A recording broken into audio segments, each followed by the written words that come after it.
மீட்பருமாகிய ஆண்டவராகிய இயேசு கிறிஸ்துவின் நாமத்தில் கிராஸ் டிவி நேயர்களாகிய உங்கள் அனைவருக்கும் என் அன்பின் வாழ்த்துதலை தெரிவித்துக் கொள்கின்றேன். மங்கையர் நேரம் என்ற நிகழ்ச்சியின் மூலமாய் இந்த நாளிலும் கூட உங்களை சந்திப்பதில் மிகுந்த மகிழ்ச்சி அடைகின்றேன்.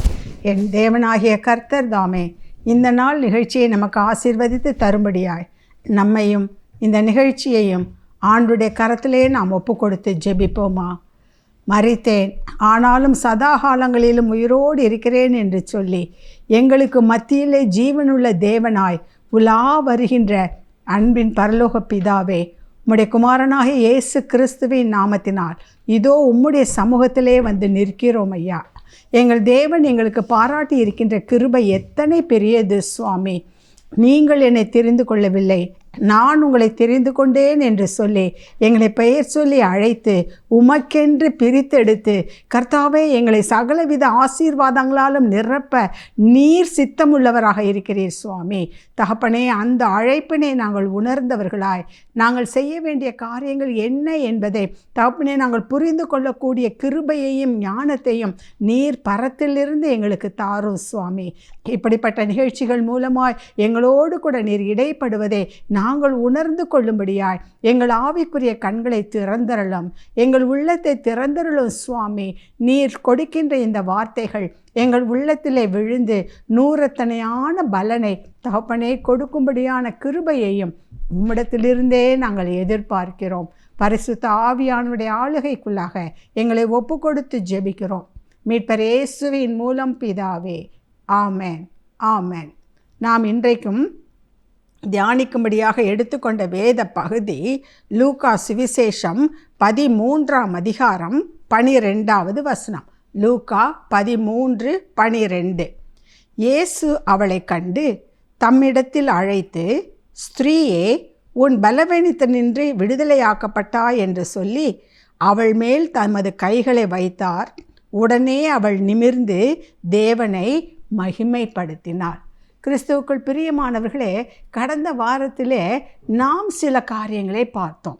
ஆண்டவராய் இயேசு கிறிஸ்து இந்த புதிய ஏற்பாட்டிலே ஸ்திரீயே என்று அழைத்து ஒவ்வொரு சூழ்நிலைக்கும் ஏற்றவாறு ஒவ்வொரு ஸ்திரீகளையும் பார்த்து பல காரியங்களை அவர் சொல்லுகின்றார். இது எதற்காக என்றால், நாமும் கூட இப்படிப்பட்டதான வெவ்வேறு சூழ்நிலைகளிலே இருப்போம். நமக்கும் பல பிரச்சனைகள் உண்டு, வேதனைகள் உண்டு, எதிர்பார்ப்புகள் உண்டு. ஆக அப்படிப்பட்ட சந்தர்ப்பங்களில் கர்த்தர் நம்மை ஆற்றி தேற்றும் பொருட்டாக இப்படிப்பட்ட காரியங்களை அவர் இந்த பூலோகத்திலே மனிதனாக வாழ்ந்த பொழுது நிறைய காரியங்களை நமக்கு முன்னுதாரணமாக வைத்துவிட்டு போனார். அதே போல தான் கடந்த வாரத்தில் 3 காரியங்களை நாம் பார்த்தோம். முதலாவதாக, அந்த கானா ஒரு திருமணத்திலே திராட்சை ரசம் குறைவுபட்ட பொழுது மரியாள் மகனிடம் வந்து சொல்கிறார், திராட்சை ரசம் குறைவுபட்டது என்று. அப்பொழுது ஆண்டவர் சொல்கின்றார் யோவான் 2:4, ஸ்திரீயே, இன்னும் என் வேளை வரவில்லை. அதைத்தான் நாம் தியானித்தோம். நம்மளும் சொல்கிறோம், நம்மங்கள்ட்ட இந்த குறை இருக்குது, அந்த குறை இருக்குது ஆண்டவரே, இதெல்லாம் இப்படி நடந்துகிட்ருக்கே என்று சொல்லும் பொழுது கர்த்தர் நம்மையும் பார்த்து சொல்கிறார், இன்னும் என் வேலை வரலை. அப்படின்னா என்ன அர்த்தம்? இப்போதைக்கு இல்லை, ஆனால் அதுக்குன்னு நான் ஒரு நாளை வச்சுருக்கேன், கண்டிப்பாக அது நிறைவேறும். அங்கே கானாவூரில் அது நடந்தது. திருமண வீட்டில் இன்னும் என் வேலை வரவில்லை என்றால் அந்த நேரத்தில் இல்லை. எப்பொழுது எது சரியாக நடக்க வேண்டுமோ அந்த நேரத்தில் அது சரியாக நடந்து விடும். ஆக அந்த திருமண வீட்டார் வெட்கப்பட்டு போகாதபடிக்கு அந்த தண்ணீரை திராட்சை ரசமாக்கக்கூடிய ஒரு வேளை வந்தது. அப்பொழுது கர்த்தர் அதை செய்தார். ஆகவே உங்களையும் என்னையும் பார்த்து அவர் சொல்கிறார், ஸ்திரீயே, இன்னும் என் வேலை வரவில்லை. நீ எதிர்பார்க்கின்ற காரியம் ஏற்ற வேளையில் உனக்கு கைகூடி வரும். அதைத்தான் நாம் தியானித்தோம். அதே போல அடுத்ததாக பார்த்தோம், மத்தேயு சுவிசேஷம் 15ஆம் அதிகாரத்தில் 28வது வசனத்தில், ஸ்திரீயே, உன் விசுவாசம் பெரிது என்று சொல்லி அந்த கானானிய ஸ்திரீயை பார்த்து சொல்லுகின்றார். ஏனென்றால் வேலை வரல. அந்த கானானிய ஸ்திரீ புற ஜாதியை சேர்ந்தவள், தன்னுடைய பிள்ளை பிசாசின் பிடியினால் அகப்பட்டு ரொம்ப கஷ்டப்படுறா. இயேசுவை பற்றி கேள்விப்படுகிறாள், அவருக்கு விடுதலை கிடைக்கும் என்று வருகின்றார். ஆனால் இயேசு அதை கேட்காதவர் போல சென்று கொண்டே இருக்கிறார். கூட வந்த சீடர்கள் சொல்கிறாங்க, அவள் இப்படி கேட்டுகிட்டே இருக்காளே, ஏதாவது பதில் சொல்லி அனுப்போம்னு. அப்பவும் ஆண்டவர் என்ன பதில் சொல்லுகின்றா, ஐயோ, பிள்ளைகளுக்கென்று வைத்திருக்கின்ற அந்த ஆகாரத்தை நான் எப்படி நாய்க்குட்டிகளுக்கு போட முடியும்? எவ்வளவு ஹார்ஷான ஒரு பதில், கடினமான பதில். அப்படி இருந்தும் அந்த ஸ்திரீ தொடர்ந்து போகின்றாள். மேஜையிலிருந்து விழுகின்ற துணிக்கையை அந்த நாய்க்குட்டிகள் நிரப்பிக்கொள்ளுமே, தன்னுடைய வயிற்றை நிரப்பிக்கொள்ளுமே என்று சொல்கின்றா. அதற்குத்தான் ஆண்டவர், உன் விசுவாசம் பெரிது. இப்போ அதிலிருந்து கர்த்தர் நமக்கு கற்றுக் கொடுக்கின்ற பாடம் என்ன? அந்த கானானிய ஸ்திரியை அவமானப்படுத்த வேண்டும் என்பதற்காக அல்ல, அவளை கடினமாக பேச வேண்டும் என்பதற்காக அல்ல, அவளுக்குள் இருக்கிற விசுவாசத்தை மற்றவர்கள் காண வேண்டும், அதை வெளிக்கொணர வேண்டும் என்பதற்காக தான் சில கடினமான ஒரு சூழ்நிலை. அதே போல தான் இன்றைக்கும் உங்களுடைய வாழ்க்கையிலும் கூட சில காரியங்களை கேட்டோம், இன்னும் நடக்கலையே, இப்படி இருக்கே, இவ்வளோ மோசமாக இருக்கே, ஒரு பதிலும் இல்லையே என்று எல்லாமே எதிர்மறையாக நம்பிக்கையற்ற நிலைமையில் இருக்கும் பொழுது அந்த கானானிய ஸ்திரியை போல தொடர்ந்து நாம் ஆண்டவரை உறுதியாக பற்றி கொள்வோம் என்று சொன்னால் என் வேதம் சொல்லுகின்றது, அவர் உங்களுக்கு சமாதானத்தை தருவார், அந்த காரியத்தை நிறைவேற்றி கொடுப்பார். உன்னிடத்தில் உள்ள அந்த விசுவாசத்தை மற்றவர்களுக்கு காண்பிக்கும் பொருட்டாகத்தான், உன்னுடைய விசுவாசம் எவ்வளவு பெரிது என்று மற்றவர்கள் உணர்ந்து கொள்ளும் பொருட்டாகத்தான் சில காரியங்களை அவர் காணாதவர் போல, கேட்காதவர் போல காலதாமதம் பண்ணி கொண்டிருக்கின்றார். அதைத்தான் இந்த வசனம் நமக்கு சொல்கிறது, ஸ்திரீயே, உன் விசுவாசம் பெரிது. அதே போல் அடுத்ததாக மற்றொன்றை பார்க்கின்றோம். அதே யோவான் சுவிசேஷம் 4ஆம் அதிகாரம் 21வது வசனத்தில் இந்த சமாரிய ஸ்திரியை பார்த்து சொல்கிறார், ஸ்திரீயே, நான் சொல்லுவதை நம்பு. நீ பாரம்பரியத்தை நினச்சிட்டு பழக்க வழக்கங்களை நினச்சிட்டு அதுதான் பெருசு என்று நினைத்து கொண்டு இருக்காதே. ஆவியோடும் உண்மையோடும் தொழுது கொள்கின்ற ஒரு காலம் வருகின்றது. மலைகளில் மாத்திரம் அல்ல, எருசலேம் எங்கிலும் எல்லா இடத்திலும் தொழுது கொள்கின்ற ஒரு காலம் வருகின்றது. அவளுடைய நிலைமை என்ன என்பதை தெளிவாக அவர் எடுத்து சொன்னார். கிறிஸ்துவுக்குள் பிரியமானவர்களே, சொல்கிறார், நான் சொல்கிறத நீ நம்பு, எங்கும் தொழுது கொள்ளும் காலம் வரும். அவளால் அதை புரிஞ்சு கொள்ள முடியல. இன்றைக்கும் கூட நம்மளுடைய வாழ்க்கையில் பல பிரச்சனைகள் வரும்போது கர்த்தர் சொல்கிறாரு, என்ன நம்பு, நான் உன்னை விட்டு விலகுவதும் இல்லை, உன்னை கைவிடுவதும் இல்லை, என்னை நீ நம்பு. இதோ உலகத்தின் முடிவு பரிதம் சகல நாட்களிலும் நான் உங்களோடு கூட இருக்கிறேன், நான் சொல்வதை நீ நம்பு. ஸ்ரீயே, நீ நம்பு, இதை கேட்டுக்கொண்ட சகோதரி நம்பு. இதைத்தான் நாம் கடந்த வாரத்திலே பார்த்தோம். அதே போல் இன்னும் சில வேறுபட்ட சூழ்நிலைகளில் கர்த்தர் சில காரியங்களை சொல்லுகின்றார். அதில் ஒன்று தான் இப்பொழுது நாம் தியானித்தற்காக எடுத்துக்கொண்ட வேத பகுதி. லூக்கா 13:12 என்ன பார்க்கின்றோம்? இயேசு அவளை கண்டு தம்மிடத்தில் வரவழைத்து, ஸ்திரீயே, உன் பலவீனத்தினின்று விடுதலையாக்கப்பட்டா என்று சொல்கின்றார். யாரை பார்த்து சொல்கிறாரு?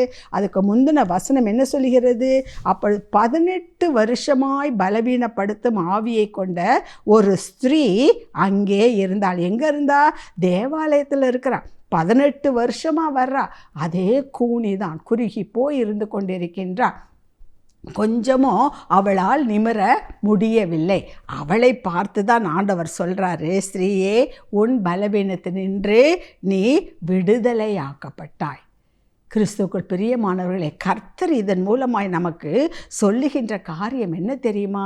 நம்ம சொல்கிறோம், ஆண்டவரே, நாங்கள் உங்கள் வசனமெல்லாம் எங்களுக்கு தெரியுது ஆண்டவரே, ஆனாலும் சூழ்நிலையை பார்க்குறப்ப, இந்த கஷ்டத்தை பார்க்குறப்ப எனக்கு ரொம்ப சோர்வுக்குள்ளாக போய்விடுகின்றேன், ஜெபிக்க முடியாமல் போய்விடுகின்றேன், வேதம் வாசிக்க முடியாமல் போய்விடுகின்றேன், எங்கே விசுவாசத்திலிருந்து வழுவி போய்விடுகின்றனோ என்ற ஒரு பயம் எனக்குள் இருக்கின்றது.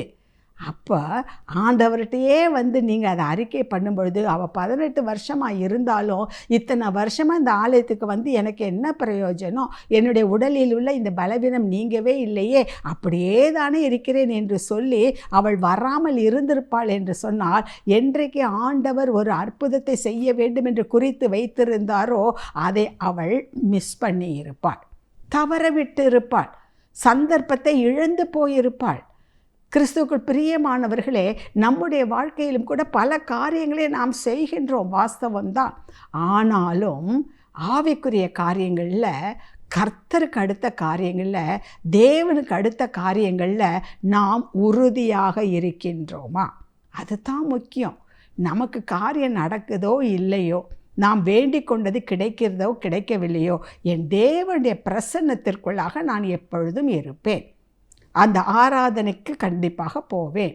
ஜெப வேளையிலே நான் ஜெபிப்பேன். வேதம் வாசிப்பதிலே நான் உறுதியாக இருப்பேன். இப்படி நாம் இருப்போம் என்று சொன்னால் கர்த்தர் குறித்த அந்த நேரம் வேளை வரும் பொழுது கர்த்தர் ஒரு அற்புதத்தை நமக்கு செய்கிறவராக இருக்கின்றார். எவ்வளவோ பிரச்சனை, ஐயோ இந்த கடன் தொல்லைக்காக எவ்வளவு காலம் நான் ஜெபித்து கொண்டிருக்கின்றேன். உடலில் உள்ள இந்த நோய்க்காக எவ்வளவு நாட்கள் ஜெபித்து கொண்டிருக்கின்றேன். ஜெபத்தை மட்டும் விட்டு விடாதீர்கள். அது ரொம்ப முக்கியம். நிறைவேறுதோ நிறைவேறலையோ ஆண்டவரிடம் சொல்ல வேண்டிய காரியத்தை நீங்கள் சொல்லிக்கொண்டே இருங்கள். கர்த்தரிடத்தில் அதை சொல்லிக்கொண்டே இருங்கள். ஏற்ற வேளை வரும் பொழுது கிறிஸ்துவுக்குள் பிரியமானவர்களே, ஆண்டவர் ஒரு அற்புதத்தை செய்வார். அதை தான் இங்கே பார்க்குறோம். எவ்வளோ பெரிய கடனாக இருக்கட்டுமே, எவ்வளோ பெரிய பிஸ்னஸில் இழப்பாக இருக்கட்டுமே, எவ்வளோ பெரிய வியாதியாக இருக்கட்டுமே, எத்தனை ஆண்டுகள் ஆனால் என்ன, எவ்வளவோ மருத்துவர்கள் மருத்துவம் பார்த்தும் கொஞ்சம் கூட சுகமாகாமல் இருந்த 12 ஆண்டுகளாக உதிரப்போக்கினால் கஷ்டப்பட்ட அந்த ஸ்திரீ இயேசுவிடம் வந்து அந்த வஸ்திரத்தின் ஓரத்தை தொட்டனாலே நான் சுகமாவேன் என்று சொல்லி இருதயத்திற்குள் விசுவாசித்தாலே அவளுக்கு அற்புதம் நடந்தது. அதே போல் இன்றைக்கு கர்த்தர் எங்கள் வாழ்க்கையிலும் ஒரு அற்புதத்தை செய்ய மாட்டாரா என்று சொல்லி அவளோடு உட்கார்ந்திருக்கின்ற அன்பான சகோதரனே சகோதரியே, நீ உன் பலவீனத்திலிருந்து இன்றைக்கு விடுதலை பெற்றாய். உன் கடன் தொல்லையிலிருந்து கர்த்தர் இன்றைக்கு உனக்கு ஒரு விடுதலை கொடுக்கின்றார். உன்னுடைய வியாதி பலவீனத்திலிருந்து ஆண்டவர் இன்றைக்கு ஒரு விடுதலை கொடுக்கின்றார். ஏன் தெரியுமா? நீ அவரை நம்பி அவருடைய செய்தியை கேட்கும் பொருட்டாய், அவருடைய வார்த்தையை கேட்கும் பொருட்டாய் வந்து அமர்ந்திருக்கின்றாய் அல்லவா? உன்னுடைய இந்த முயற்சியை பார்த்து, மகளே உன் விசுவாசம் பெரிது, இன்றைக்கு நீ உன் பலவீனத்திலிருந்து விடுதலை பெற்றாய் என்று சொல்லி கர்த்தர் உன்னை பார்த்து சொல்லுகின்றார். ஆண்டவருக்கு நன்றி மாத்திரம் சொல்லுவீர்களா? கர்த்தாவே, இதோ என்னுடைய பலவீனத்திலிருந்து, என்னுடைய பிரச்சனையிலிருந்து நீர் இன்றைக்கு எனக்கு கொடுத்த விடுதலைக்காய் உமக்கு ஸ்தோத்திரம். ஏன்னா அவங்களுடைய சந்ததியில் வந்திருக்கீங்க, கர்த்தருடைய பிரசன்னத்திற்குள்ளாக வந்திருக்கீங்க, அவங்களுடைய வார்த்தையை கேட்கும் பொருட்டாக வந்திருக்கின்றீங்க. அவர் தம்முடைய வார்த்தையை அனுப்பி அவர்களை குணமாக்கினார் என்று வேதம் சொல்லுகிறதல்லவா? அது 100க்கு 100 உண்மை. இந்த வார்த்தை கடந்து வரும் பொழுதே கிறிஸ்துவுக்குள் பிரியமானவர்கள் இங்கே சொல்லுங்கள், ஆண்டவரே உம்முடைய தழும்புகளால் நான் சுகமானேன். ஆண்டவரே உம்முடைய பரிசுத்த இரத்தத்தினால் நான் இந்த பிரச்சனையை கடந்து செல்கின்றேன். நீ அக்கினி ஊடாய் நடந்தாலும் வேகாதிருப்பாய். தண்ணீர் உன்மேல் புரளாது. ஆறுகள் வழியாய் கடந்து போனாலும் அது உன்மேல் புரளாது. தண்ணீரை கடக்கும்போது நான் உன்னோடு இருப்பேன். அது எவ்வளவு நாட்கள் ஆண்டவர் கூட இருந்துட்டாருன்னா நமக்கு நாட்களும் பிரச்சனையினுடைய அந்த தாக்கமோ ஒரு பெரிய பொருட்டே இல்லை என்பதை உணர்ந்து கொள்ள வேண்டும். இதை நாம் உணர்ந்து கொள்வதற்காகத்தான் ஆண்டவர் இன்றைக்கு நம்மை பார்த்து சொல்கிறார், ஸ்திரீயே உன் பலவீனத்திலிருந்து இன்றைக்கு விடுதலை பெற்றார். ஆண்டவருக்கு நன்றி மாத்திரம் சொல்லுவோம். அதற்கு அடுத்ததாக மற்றொரு காரியம், யோவான் சுவிசேஷம் 8ஆம் அதிகாரம் 10வது வசனத்திலே கர்த்தர் ஒரு காரியத்தை சொல்கின்றார். யோவான் 8:10, இயேசு நிமிர்ந்து அந்த ஸ்திரீயை தவிர வேறொருவரையும் காணாமல், ஸ்திரீயே உன்மேல் குற்றம் சாட்டினவர்கள் எங்கே? ஒருவனாகிலும் உன்னை ஆக்கினைக்குள்ளாக தீர்க்கவில்லையா என்றார். ஸ்திரீயை தவிர வேறு ஒருவரையும் காணாமல், ஸ்திரீயே உன்மேல் குற்றம் சாட்டினவர்கள் எங்கே? ஒருவனாகிலும் உன்னை ஆக்கினைக்குள்ளாக தீர்க்கவில்லையா என்று அந்த ஸ்திரீயை பார்த்து. எந்த ஸ்திரீ?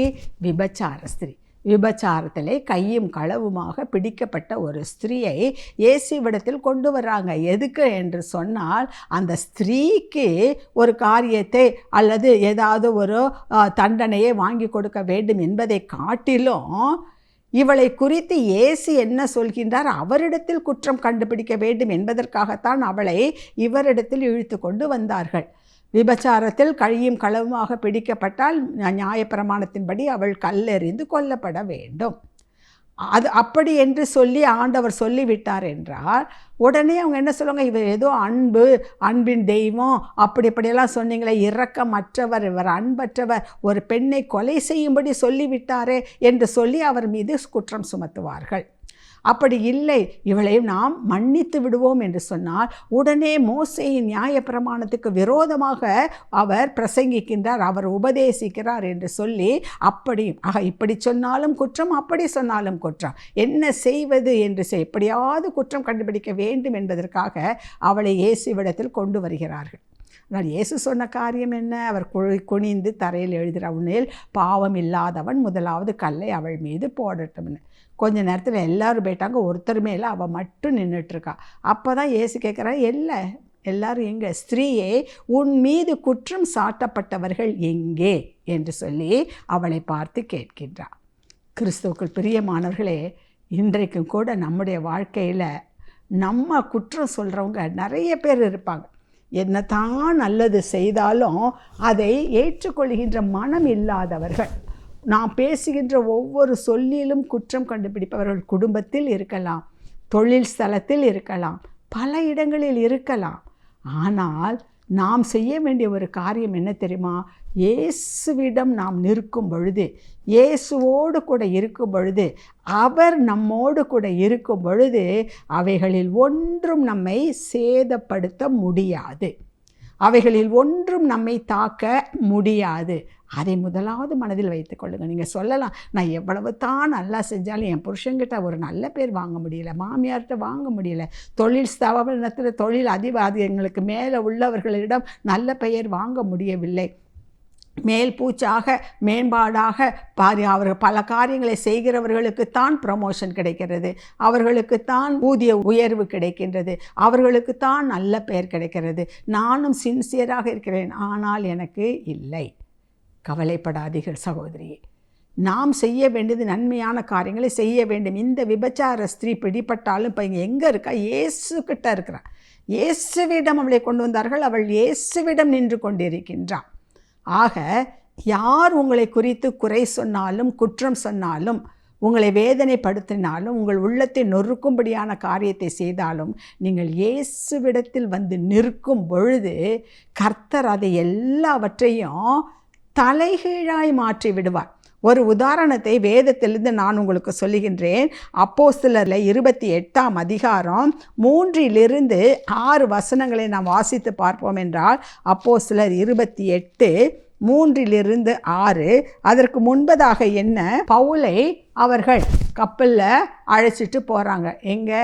அவங்க ரோமாபுரியில் போய் அந்த ராயனுக்கு முன்பதாக நிறுத்தி அவனை குறித்து ஏதாவது தண்டனை வாங்கி கொடுக்க வேண்டும், ஒரு தீர்ப்பு எடுக்க வேண்டும் என்பதற்காக.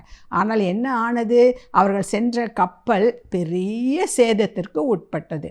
எவ்வளவோ அலைக்கழிக்கப்பட்டார். 27ஆவது அதிகாரத்தை வாசித்து பார்த்தீங்கன்னா எவ்வளவாய் துன்பப்பட்டார்கள். ஆக இப்போ என்னாச்சு? உயிர் தப்பி இப்போ ஒரு மெலித்தா என்ற ஒரு தீவுக்கு வந்துட்டாங்க. அங்கே வந்தப்போ கடும் குளிராக இருந்தது.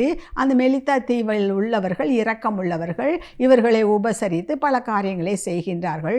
குளிர் அதிகமாக இருந்த காரணத்தினால விறகுகளை பொறுக்கி நெருப்பு மூட்டி அதில் குளிர் காயும்படியாக அவர்கள் அமர்ந்திருக்கிறார்கள். அப்பொழுது பவுலும் என்ன செய்கின்றார்? விறகுகளை பொறுக்கி அந்த தீயில போடுறார்.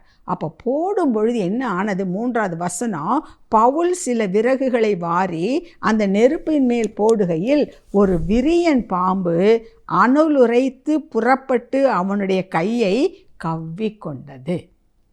அப்போ 4வது வசனம், விஷப்பூச்சி அவன் கையிலே தொங்குகிறதை அந்நியராகி அந்த தீவார் கண்டபோது, இந்த மனுஷன் கொலைபாதகன், இதற்கு சந்தேகமே இல்லை, இவன் சமுத்திரத்துக்கு தப்பி வந்தும் பழியானது இவன் பிழைக்க ஒட்டவில்லை என்று தங்களுக்குள்ளே சொல்லி கொண்டார்கள். இவ்வளோ பெரிய ஆபத்திலிருந்து தப்பி பழைச்சி இங்கே வந்தால் நம்ம அவனுக்கு அடைக்கலம் கொடுத்தோம்.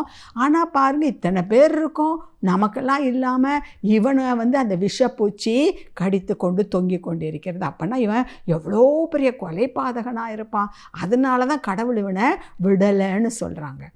ஆனால் அடுத்தபடியாக நம்ம வாசித்து பார்த்தோம் என்றால், அவன் அந்த பூச்சியை தீயிலே உதறி போட்டு ஒரு தீங்கும் அடையாதிருந்தான். ஒரு தீங்கும் அடையாதிருந்தான். அடுத்த வசனம் 6வது வசனத்தில் அவங்க என்ன நினச்சாங்க, அந்த விஷப்பூச்சி கடித்தா உடனே வீக்கம் கண்டு அவன் மரித்து போவான் என்று.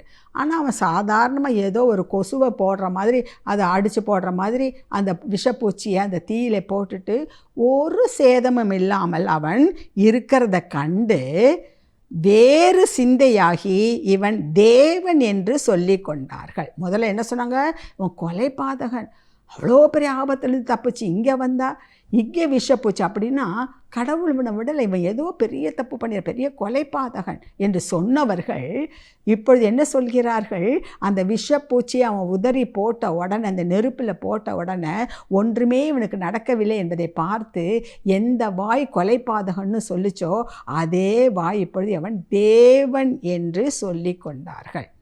இதை கேட்டுக்கொண்டிருக்கிற அன்பான சகோதரி, அநேக நேரங்களில் நம்மளும் நினைக்கிறோம்ல, எத்தனையோ பேர் இருக்காங்க, எல்லாரும் நல்லா இருக்கு, எனக்கு மட்டும் ஏன் அப்பா இந்த பிரச்சனை, என் குடும்பத்தில் மட்டும் ஏன் இது நடக்குது, என் தொழிலில் மட்டும் ஏன் நடக்குது, எனக்கு அது புரியாத புதிராக இருக்கிறதே, எனக்கு மட்டும் ஏன் அடுத்தடுத்து இப்படி வருகிறது, ஏன் என்று கேள்வி கேட்டுக்கொண்டிருக்கின்ற அன்பான சகோதரியே, இங்கே அவனை விஷப்பூச்சி பிடிச்சதை தவிர மற்றவங்க யாரையாவது அதை பிடிச்சிருந்தா என்ன ஆயிருக்கும், அவர்கள் மரித்து போயிருப்பார்கள். அங்கே அந்த தீ மட்டும் இல்லாமல் இருந்திருந்ததுன்னா பவுல் உதறி தரையில் போட்டால் மறுபடியும் அந்த விஷப்பூச்சி ஒன்று அவனை கடித்திருக்கும் அல்லது மற்றவர்களை கடித்திருக்கும். அங்கே ஒரு பெரிய இழப்பு ஏற்பட்டு இருக்கும். ஆனால் அது ஒன்றுமே நடக்கலையே. விஷப்பூச்சி வந்தது, பவுலின் கையை கவிச்சு அவன் அதை நெருப்பில் உதறி போட்டான். எல்லாருக்கும் கொலைபாதகன்னு சொல்லவங்களுக்கு அவன் தேவனாக அவர்கள் கண்களுக்கு தோன்ற ஆரம்பித்தான். இதுதான் நம்முடைய வாழ்க்கையிலும் அடுத்தடுத்த பிரச்சனை வரும்போது பலர் பல காரியங்கள் இவன் என்ன தப்பு பண்ணானோ, இவன் என்ன அக்கிரமம் பண்ணானோ, இவன் ஏன் இப்படி செய்தானோ, அதனால தான் அவன் குடும்பத்தில் இப்படி, இவன் யாருக்கு என்ன தீங்கு செய்தானோ என்று சொல்லி பல காரியங்களை பேசுவாங்க. நமக்கு தெரியல வெளியில், ஆனால் இல்லாமல் என்னெல்லாம் நடந்திருக்கோ யார் அறிவார். அப்படி இல்லைன்னா இப்படி அவன் குடும்பத்தில் அடுத்தடுத்து இப்படி சம்பவங்கள் நடக்குமா, அவனுடைய குடும்பத்தில் இப்படி அடுத்தடுத்து பிரச்சனைகள் வருமா என்று சொல்லி பல காரியங்களை நம்முடைய மனம் நொறுக்கப்படும்படியாக பலர் பேசுவார்கள். அதை குறித்து சோர்ந்து போகாதீர்கள். அதை குறித்து ஏன் எனக்கு இப்படி கேட்காதீங்க. அங்கே பவுல் அதை கேட்கல, ஏன் என்னை மட்டும் பிடிச்சிச்சின்னு கேட்கல, உடனே அவன் அதை உதறி போட்டான், அந்த நெருப்பில் உதறி போட்டான். நாம் செய்ய வேண்டிய காரியம் என்ன தெரியுமா, கர்த்தருடைய பாதத்தில் அதை உதறி போட்டுடுங்க. விஷப்பூச்சி போல விஷமியாக பேசுகிற மக்கள் நம்மை சுற்றி இருக்கத்தான் செய்வார்கள். நம்முடைய உயிரை வாங்குகின்ற அளவிற்கு நம்மை நஷ்டப்படுத்த, கஷ்டப்படுத்த, மனம் உடைந்து போக பல சூழ்நிலைகள் இருக்கத்தான் செய்யும். இந்த உலகத்தில் இருக்கிற வரையிலும் நமக்கு பகைகள் உண்டு, பொறாமைகள் உண்டு, பல காரியங்கள் உண்டு, நமக்கு விரோதமாக எழும்புபவர்கள் அநேகர் உண்டு. ஆனால் கர்த்தரிடத்திலே நாம் நிற்கும் பொழுது, இயேசுவின் இடத்திலே நிற்கும் பொழுது, அந்த பரிசுத்த அக்கினியாய் நாம் இருக்கும் பொழுது அவைகள் ஒன்றும் நம்மை சேதப்படுத்த முடியாது. அங்கே இயேசுவின் இடத்துல அந்த விபச்சார பெண் நின்னா அவளை பற்றி குறை சொன்னவங்க ஒருத்தரும் இப்போ அங்கே காணும். ஆண்டருக்கு எல்லாம் எங்கே போனாங்க, ஒருத்தரும் இல்லையே. கர்த்தரிடத்தில் நிற்கும் பொழுது பிரியமானவர்களே, நம்மை குறித்து பேசுபவர்கள் பேசி பேசி அவர்கள்தான் ஓய்ந்து போவார்களே தவிர, நமக்கு விரோதமாக பல காரியங்களை செய்து செய்து அவர்கள்தான் சோர்ந்து போவார்களே தவிர, நம்மை ஒன்றும் தீட்டுப்படுத்த முடியாது, நம்மை ஒன்றும் சேதப்படுத்த முடியாது. அதை புரிந்து கொள்ளுங்கள். இங்கே அந்த விஷப்பூச்சியை அவன் உடனே அந்த நெருப்பில் அவன் எரிந்து போட்டான். பவுல் அதை அதில் உதறி விட்டான். அப்போது உடனே அவனை குறித்து என்ன சொன்னாங்க, கொலைபாதகன்னு இருந்தவங்க இப்போ அவனை குறித்து தேவனாக இருக்கிறான் என்று சொல்கிறாங்களே. அதற்கு காரணம் அந்த விஷப்பூச்சி அவன் கையை பிடிச்சதுனால தான்.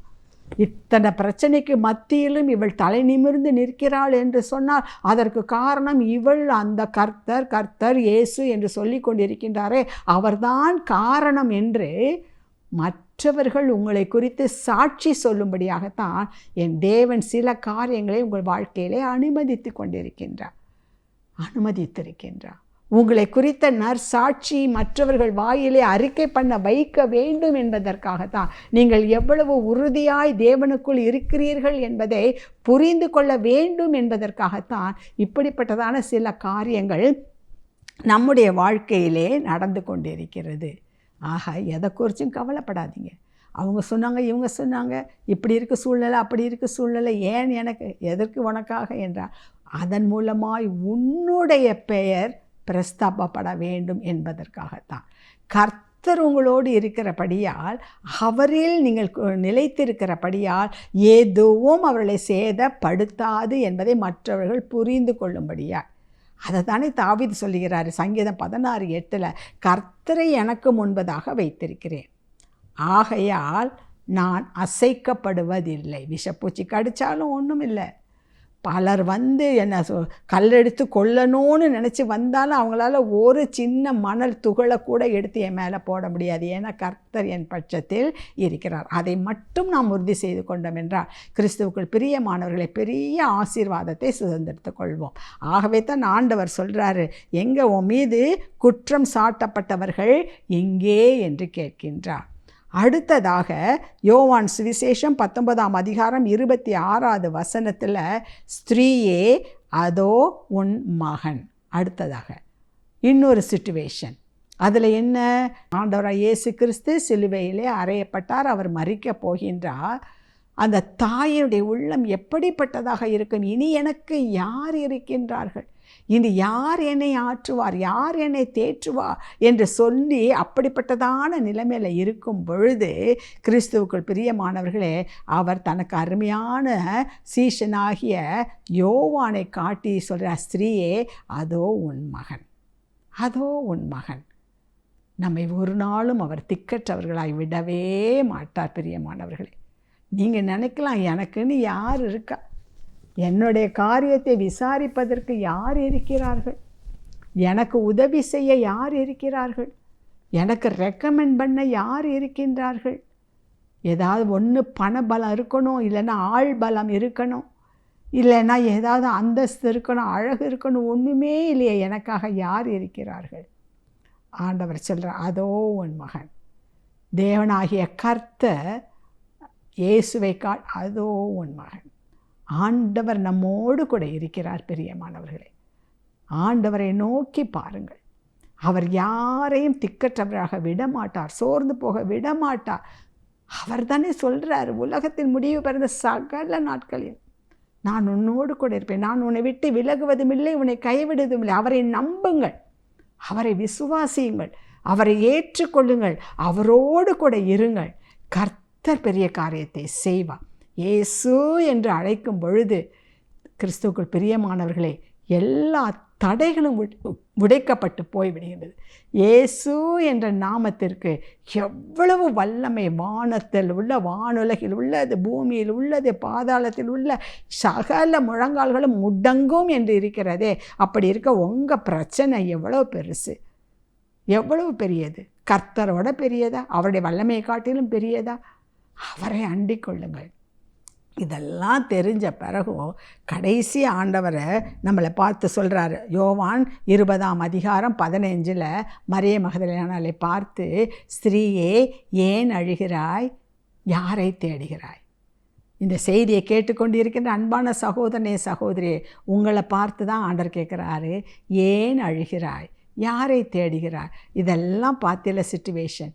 என் வேலை வரும்போது நான் கரெக்டாக செய்கிறத பார்க்குறீல்ல, உன்னுடைய விசுவாசம் பெரிதாக தானே இருக்குது, என்னை நம்பு என்று சொல்லியிருக்கிறீர் அல்லவா? அப்படியாக நம்பி இருக்கும் பொழுது உன்னுடைய பலவீனங்கள் எல்லாம் உன்னை விட்டு நீங்கி போகின்றதே. அதை குறித்து நீ கவலைப்படாதே. யார் யார் என்ன பேசுகிறார்கள், ஸ்ரீகா யாரோ குற்றம் சாட்டுகிறார்கள், நீ கவலைப்படாதே, நான் உன்னோடு கூட இருக்கிறேன். ஆகவே நீ ஏன் அழுகின்றாய், நீ ஏன் சந்தேகப்படுகின்றாய், நீ யாரை நோக்கி பார்த்து கொண்டிருக்கின்றாய்? இன்னும் உலகத்தை பார்த்தீர் என்று சொன்னால் நன்மை பிறக்காது. அதற்காகத்தான் ஆண்டவர் இந்த நாளிலும் கூட நம்மை பார்த்து சொல்கின்ற ஒரு காரியம் என்ன தெரியுமா? ஏன் அழுகிறாய், ஏன் கஷ்டப்படுற?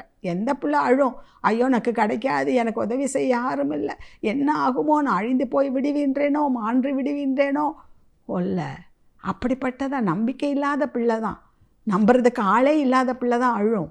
ஆனால் நம்பிக்கையோடு இருக்கிற பிள்ளைக்கு தெரியும், எங்கள் அப்பா எல்லாத்தையும் பார்த்துக்குவாங்க, எங்கள் அம்மா என்னை கவனிச்சுக்குவாங்க, ஆகவே நான் கவலைப்பட போகிறதில்ல. அப்படிப்பட்ட மனநிலைமைக்கு வர வேண்டும் என்பதற்காக தான் ஆண்டவராக இயேசு கிறிஸ்து இன்றைக்கு உங்களோடும் என்னோடும் இந்த வசனங்களின் மூலமாய் பேசி கொண்டிருக்கின்றார். ஆகவே ஆண்டவங்களை பார்த்து கேட்குறாய், ஏன் அழுகிறாய்? யாரை தேடுகிறாய்? யாரை தேடணுமோ, யாரை அண்டிக் கொள்ளணுமோ, யாருடைய சமூகத்திற்கு முன்பதாக நாம் முழங்கால் படியிட வேண்டுமோ அவருக்கு முன்பதாக முழந்தாள் படியிட்டு அவர் பாதத்தை இறுக பற்றி கொண்டு, இயேசுவே நீர் எனக்கு போதும், ஏற்ற வேளையில் நீர் எல்லாவற்றையும் செய்வீர் என்று யார் அறிக்கை பண்ணுகின்றோமோ அவர்களுக்கு தெய்வீக சமாதானத்தினால் நிரப்ப என் தேவன் உண்மை உள்ளவராயிருக்கின்றார். நாம் இப்பொழுது ஜெபிப்போமா? தகப்பனே, இதோ இந்த வேளையிலும் எங்களை உம்முடைய கரத்திலேயே அர்ப்பணிக்கிறோம் சுவாமி. பலவித சூழ்நிலைகளிலே பலவித பெண்மணிகளுக்கு பலவித ஆசீர்வாதங்களை நீர் சொல்லி கர்த்தாவே, பலவித ஆறுதலான வார்த்தைகளை சொல்வதன் மூலமாய் எங்களோடு கூட எங்கள் வாழ்க்கையில், எங்களுடைய அன்றாட வாழ்க்கையில் நடந்து கொண்டிருக்கின்ற பல காரியங்களுக்கு நீர் விடை கொடுத்தீர் சுவாமி. அதற்காக உமக்கு நன்றி ஆண்டவரே. இந்த செய்தியை கேட்பதற்கு கர்த்தாவே நீர் கொடுத்த இந்த தருணத்திற்காய் அப்பா உம்முடைய கிருபைக்காய் உமக்கு ஸ்தோத்திரம். இதை கேட்டுக்கொண்ட பிரகாரமாக நாங்கள் எதை குறித்தும் கலங்காதபடிக்கு, எதை குறித்தும் அதைரியப்படாதபடிக்கு, எந்த காரணத்தை கொண்டு உம்மை விட்டு மாத்திரம் பின்மாற்றம் அடைந்து விடாதபடிக்கு நீர் கிருபை பாராட்டுவீராக.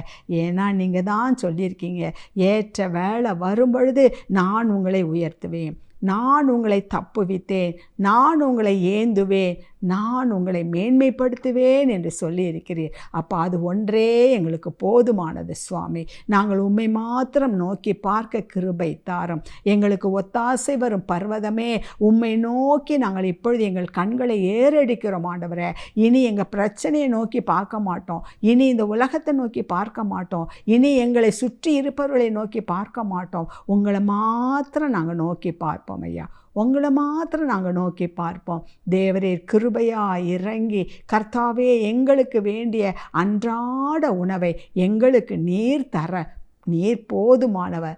எங்களை உடுத்துவிக்க நீர் போதுமானவர் சுவாமி. எங்களுடைய எல்லா தேவைகளையும் அதன் காலத்தில் தகப்பனே நேர்த்தியாய் நிறைவேற்ற நீர் போதுமானவர் சுவாமி. எங்களுடைய பிரச்சனைகளுக்கு மேலானவர் நீர் ஆண்டவரே. எங்களுடைய சூழ்நிலைகளின் மீது அதிகாரம் உள்ளவர் நீர் ஆண்டவரே. நாங்கள் உமது பிள்ளைகள் அப்பா, நீர் எங்கள் தகப்பன். ஆகவே எங்களுக்கு நன்மையானவைகளை ஒவ்வொன்றையும் நீர் நேர்த்தியாய் செய்து கொடுப்பீர் ஆண்டவரே. இதை கேட்டுக்கொண்டிருக்கின்ற ஒவ்வொரு அன்பு சகோதரனுக்கும் சகோதரிக்கும் அந்த உள்ளத்திலே அந்த விசுவாசத்தை நீர் கொடும் ஆண்டவரே, நீர் கொடும். இந்த உலகம் தரக்கூடாத சமாதானத்தினால் இந்த பிள்ளைகளை நிரப்புவீராக. ஆண்டவருடைய வார்த்தை அந்த பிள்ளைகளுடைய உள்ளத்திலே போய் கிரியையை நடப்பிக்கட்டும் ஆண்டவரே. தகப்பனை கேட்டுக்கொண்ட வசனத்தின் பிரகாரமாக பிள்ளைகள் வாழ்ந்து நூறத்தனையான ஆசீர்வாதத்தை பெற்றுக்கொள்ள கிருபை தருவீராக. உம்முடைய கிருபைக்கும் பராமரிப்புக்கும் ஒப்புக்கொடுத்து ஜெபிக்கிறேன் மீட்பர் இயேசுவின் மூலம் பிதாவே, ஆமென், ஆமென். இயேசு நமக்கு போதுமானவர். அவர் எல்லாவற்றையும் பார்த்து கொள்வார். God bless you.